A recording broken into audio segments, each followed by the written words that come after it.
तो बड़े सौभाग्य की बात है, आज श्रीमन माधव गौड़ेश्वराचार्य आचार्य श्री पुंडरीक गोस्वामी जी महाराज कृपा करके पधारे हैं और पूज्य महाराज जी पधारे हैं, सब संत पधारे हैं। सब संतों को यथायोग्य हम प्रणाम करते हैं और महाराज जी से आग्रह करते कुछ अरे कछु कह दो, तुलसी जल पर जाएगा आप कह देंगे तो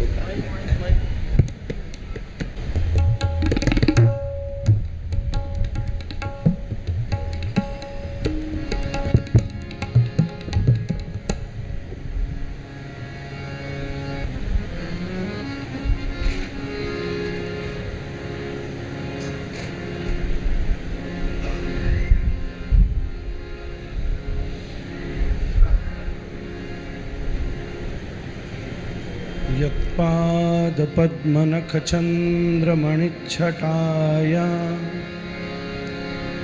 विस्फूर्जितं किमपि गोपवधू स्वदर्शि पूर्णानुरागरससागरसारमूर्ति श्रीराधिका मयि कदापि कृपा। श्री बांके बिहारी लाल की, रसिक नृपति पूज्य स्वामी जी महाराज की, व्यास पीठासीन अग्रमलूक पीठ महाराज श्री की, श्रोता पीठासीन बाबा चित्र विचित्र जी की, श्रोता समकक्ष विद्यमान, आगे संत पाछे संत, इत संत उत संत युक्त इस दिव्य मंगल में संत समलंकृत आसन की श्री गिरिराज महाराज की। आज पुरुषोत्तम मास के इस दिव्य पर्व पर सद्गुरु उत्सव में ऐसा लग रहा है अभी तक पुरुषोत्तम मास के बारे में सुना था, पर आज यहाँ बैठकर पुरुषोत्तम मास का दर्शन हो रहा है महाराज। सुनने से ज्यादा दृष्टि का भरोसा होता है, देखा है तो भरोसा करना होगा। हमारे दोनों बाबा की आज्ञा भई कृष्ण जन्मभूमि में कथा की सेवा सुबह सुबह चल रही थी और संध्या के समय लुधियाना के 150-200 वैष्णव वैजयंती में संध्या को पुरुषोत्तम उत्सव के लिए उपस्थित थे। जहां महाराज जी ने होली में कृपा करी, वहीं जब बाबा की खबर आई तो हमने बांके बिहारी सेवा परिवार, अतुल कृष्ण गोस्वामी सेवा संस्थान सब जन बैठे हैं, इनसे कही, मैंने कहा सुनो, हम तो तुम्हें रसगुल्ला खमाएंगे पर गिरिराज जी चलोगे तो 56 भोग मिलेगा।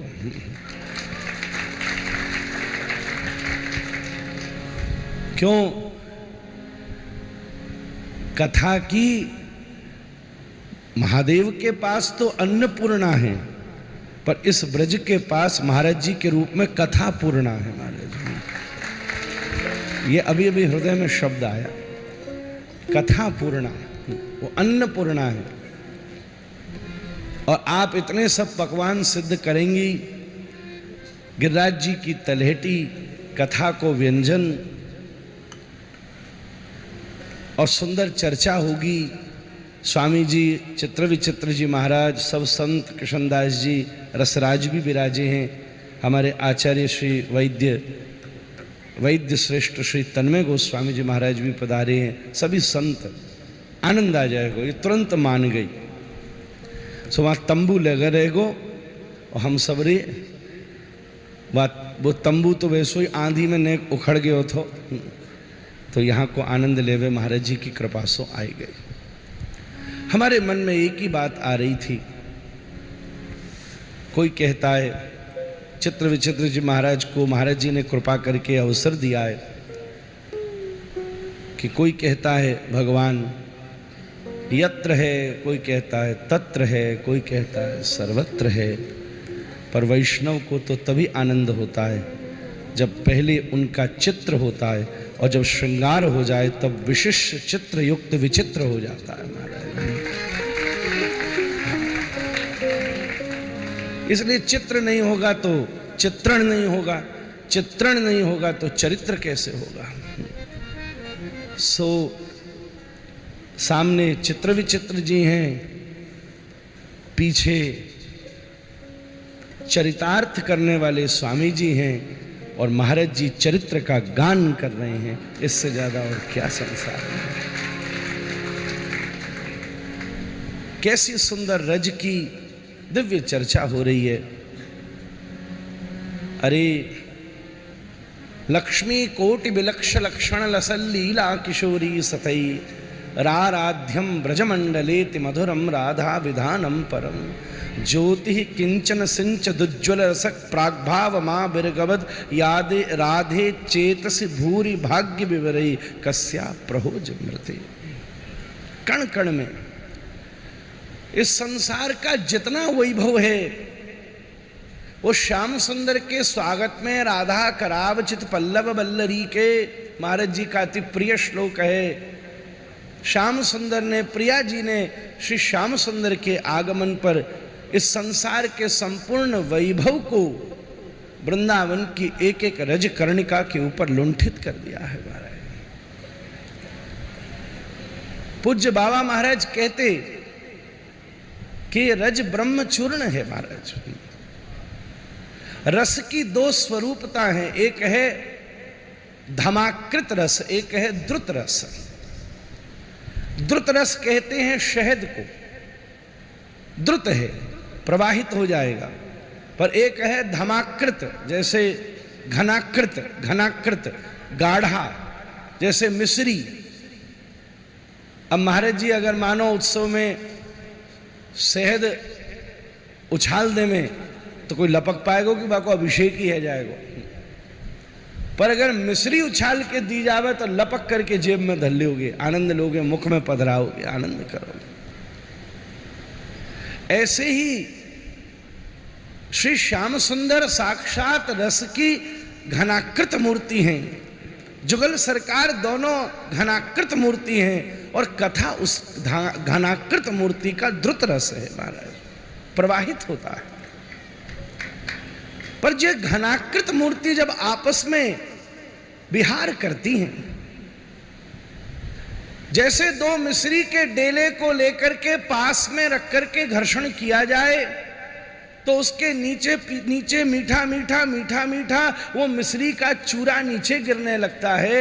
ऐसे ही जब प्रिया प्रियतम गलवैया डाल करके इस ब्रज की कुंजन में विचरण करते हैं, बंसी के 3.5 छेद ठाकुर जी के पास, 3.5 छेद प्रिया जी के पास, एक चरण ठाकुर जी को, एक चरण प्रिया जी को। कहाँ प्रिया जी की दिव्य कुंतल अलकावलियों में श्याम सुंदर का मकराकृत कुंडल आबद्ध होकर के छुप गयो है, कहाँ प्रिया जी के दिव्य चंद्रिका मोर पंख के द्वारा दिव्य लहरा करके सेवित हो रहा है। ऐसी दिव्य अनुभूति के साथ जब प्रिया प्रियतम विचरण करते हैं और उनका कटिप प्रदोष आपस में घर्षित होता चलता है, उससे जो दिव्य रस टपकता है वो वृंदावन की रज बन करके प्रकट हो जाए। इसलिए यो ब्रह्म रुद्र शुक नारद भीष्म मुख्यै रालक्षितो न सहसा पुरुषस्य तस्य सद्यो हृदय वशीकरण चूर्ण मनंत सत्यम तम राधिका चरण रेणु मनुस्मरण। ये वो अनुभूति है महाराज। जब ठाकुर जी मिट्टी पान में लगे पर ठाकुर जी यहाँ मोहना में धरे, अंग अंग पे धरे। ये रज को महाराज जी कोऊ को आसन सोने को होवे, कोऊ को आसन रजत को होवे, ठाकुर जी को आसन हृदय शीर्जुन तिष्ठति ही, संतन को हृदय है। पर मैं एक निवेदन करूं, या वृंदावन की ब्रज रज की ब्रज रज को आसन स्वयं श्री श्याम सुंदर को ही स्वरूप है महाराज। ठाकुर जी के श्री अंग के ऊपर श्री ब्रजरज आसन लेकर के विराजमान हो गए। इसलिए तो गो धूलि धूसरित अंगम नृत्यते वेदांत सिद्धांत। आज महाराज जी ने ऐसे रस की वर्षा कीनी है, बड़ों में भाग के आनो चारो पहली। पर महाराज हम विचार कर रहे, वृंदावन ते दिल्ली पहले पहुंच जाए तो गिरिराज जी पहुंचवे में ऐसा जाम, अधिकस्य अधिकम फलम, जाम भी अधिक है, भजन ही नहीं जाम भी अधिक है। फिर महाराज जी मन में विचार आया कि ठाकुर जी कैसे गौचारण प्रिया जी और सखियां कैसे एक कुंज से दूसरी कुंज में चली जा रही है। तो पतो चलो, अनुभव भयो, थोड़ो सो चलते रास्ता में अवलोकन कियो, या संपूर्ण ब्रज को स्वरूर कमल कर्णिका को समान है महाराज। कमल के एक दल से दूसरे दल तक तो यूं ही चलो जायो जा सके, पर वाह मार्ग को खोजवे के ताई रसिकन को अनुगत्य करना पड़ेगा। और वही अनुगत्य के ताई आप सब यहां महाराज जी से बैठ के कथा सुन रहे हो। महाराज जी करुआ कंथा सबकी बात कह रही, तो महाराज जी की आज्ञा हो, समय तो कम है पर एकदम मैंने फिर फोन में निकालो, ग्रंथ तो लायो ना है, एक बालक से कह के पूज्य बड़े महाराज जी ने वैसे तो काव्यों में ज्यादा कुछ अपनी भाव प्रस्तुति की है, हिंदी साहित्य से संबंधित, परंतु कभी कभी भावावेश में स्निग्ध होकर कुछ पदावली लिखी थी। और उसमें एक दिन 2 पदावली लिखी, एक भगवान के नाम की महिमा पर। पूज्यपाद श्री मन्माद गौड़ेश्वर वैष्णवाचार्य श्री चैतन्य कृष्णाश्रय तीर्थ जी महाराज, पूज्य महाराज जी, बड़े महाराज जी, सन्यास से पुराना नाम लोग ज्यादा जानते हैं, उनका तत्व सच में अतुलनीय ही है। महाराज जी ने बड़ा सुंदर कथा की महिमा को एक पद लिखो, जहां में कथा की महिमा का वर्णन किया कि कथा का स्वरूप क्या है तो कछु लंबो, पर बाकी 4-5 पंक्ति मैं महाराज जी के पावन चरणों में ऐसो अवसर, ये अवसर मोहे फिर ना मिलेगा। और इनकी बात को तो मैं ना कहूं, ये अवसर मोहे फिर ना मिलेगा, क्योंकि ऐसे सब गुणीजन, रसिक जन, भाव स्निग्ध जन यहां बैठे हैं। देखो घोटविन को जिन्हें अभ्यास हो, इनके सामने घोटवो ठीक है महाराज, इधर उधर कैसो काम चले। सो बड़ी सुंदर अनुभूति महाराज जी के व्यासपीठ के चरणार विंदन में दास समर्पित कर रहे हो है। हमारे राग सुर तो वैसे ही सब हिले भय है महाराज जी, हमने जिंदगी में कभी गायो ना, हमारे खानदान में काऊ ने ना गायो न महाराज जी ने बड़े महाराज। ये सामने जो पीछे किशन दास बैठे हो महाराज जी, ये मेरे पीछे पड़ गो बिना हाथ धोए। सब जगह तो कह हाथ धो के पीछे पड़ जाए, ये बिना हाथ धोए पीछे पड़ गो।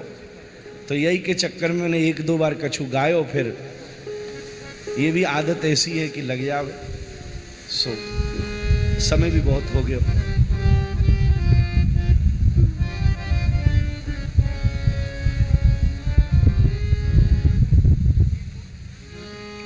देखो कैसो पद है, गावी तो पहली विमान आ गयो सिर पे महाराज।